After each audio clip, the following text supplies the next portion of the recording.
नहीं कर रही, उसकी one of the major reason हमारी बैंकिंग रेगुलेशन है। हमारे यहाँ बड़े लिमिटेड से रिसोर्सेज हैं। मसलन आप क्रेडिट कार्ड से पेमेंट कर सकते हैं, आप ऑनलाइन बैंक ट्रांसफर कर सकते हैं। अब इन दोनों की ट्रांजैक्शन कॉस्ट जो है वो बैंक चार्ज करते हैं और रीजनेबल है। और अगर आप फॉरेन करेंसी किसी में कर रहे हैं तो फ्रेंकली हमारी रेगुलेशन, हमारी बैंकिंग ये कहती है, फर्ज किया आपने कोई पाउंड में ट्रांजेक्शन कर ली है, अब पाकिस्तान आने हैं तो पहले वो किसी कंट्री में जाएगा, वहां से ट्रांजेक्शन रूट होके आएगी, एक दफा वो पाउंड टू डॉलर कन्वर्ट करेगा, डॉलर टू रुपी कन्वर्ट करेगा, और वो दे रहा और कन्वर्जन के अंदर ही आपको लॉस कर देगा, वो सारी चीजें हो जाएंगी। यानी इन चीजों के ऊपर जो है, ये तो खैर गवर्नमेंट का ज़ाहिर है थोड़ा सा सोचने का है, क्योंकि अगर वो पेमेंट मोड्स को फैसिलिटेट कर दे। हमारे यहाँ अमेजॉन आया, अमेजॉन बंद करके चला गया क्योंकि पेमेंट मोड्स हमारे यहाँ फैसिलिटेशन नहीं मौजूद हो रही, तो वो गवर्नमेंट का काम है। लेकिन लोगों को डेफिनेटली अपनी ऑर्गेनाइजेशन को अगर स्ट्रेंथन कर लेते हैं, नेशनल टैक्स नंबर ले लेते हैं, देन अपनी फाइलिंग रिक्वायरमेंट, अगर कंपनी बनाई है तो आपके दो रेगुलेटर हैं, SECP के पास भी फाइलिंग करनी है, FBR के पास फाइलिंग करनी है, और अगर कंपनी नहीं है तो फिर आपका FBR एक रेगुलेटर है जहां पीरियोडिक फाइलिंग करनी है। तो उन चीजों को लेके चलेंगे तो शायद आपकी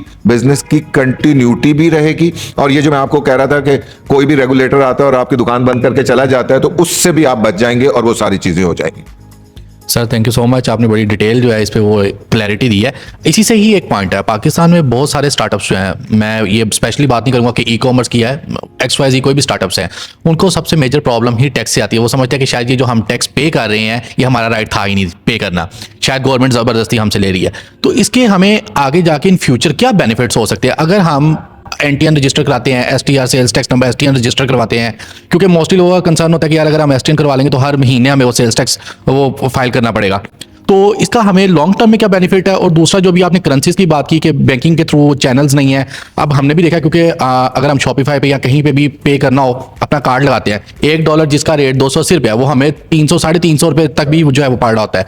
तो अगर हम ये टैक्स पे करते हैं तो वहाँ पे ये चीज़ें कैसे एडजस्ट हो सकती हैं, और एट द एंड जो हमारी स्टेटमेंट होती है वहाँ पे हम लोग इस चीज़ से कैसे बेनिफिट ले सकते हैं? देखिए, ये एक तो पहली बात जो आपने कही, फ्रेंकली ये एक अनफॉर्चुनेटली हमारे यहाँ एक बड़ा प्रॉब्लम मौजूद है कि अभी तक भी गवर्नमेंट स्मॉल बिजनेसेस को फैसिलिटेट करने में नाकाम रही। मैं ये कहूँ, मसलन अगर एक आदमी है जो शुरू कर रहा है और अगर आप पहले दिन उसे कहते हैं कि आपने सेल्स टैक्स रजिस्ट्रेशन करवानी है और हर महीने रिटर्न देनी है, और रिटर्न देना यहाँ आसान है, रिटर्न को हैंडल करना और सब्सिक्वेंट प्रोसीडिंग्स को अटेंड करना जो होता है वो मुश्किल हो जाता है। अच्छा, कंपैरेटिवली सर्विसेज में कम है, गुड्स में ज्यादा प्रॉब्लम है। जब भी आप गुड्स की ट्रेड, और गुड्स की ट्रेड अगर विद इन पाकिस्तान कर रहे हैं, आउटसाइड पाकिस्तान अगर आप ट्रेड कर रहे हैं तो वो शायद एक्सपोर्ट की मद में आ जाती है और वहां इतने प्रॉब्लम नहीं आते, लेकिन विद इन पाकिस्तान कर रहे हैं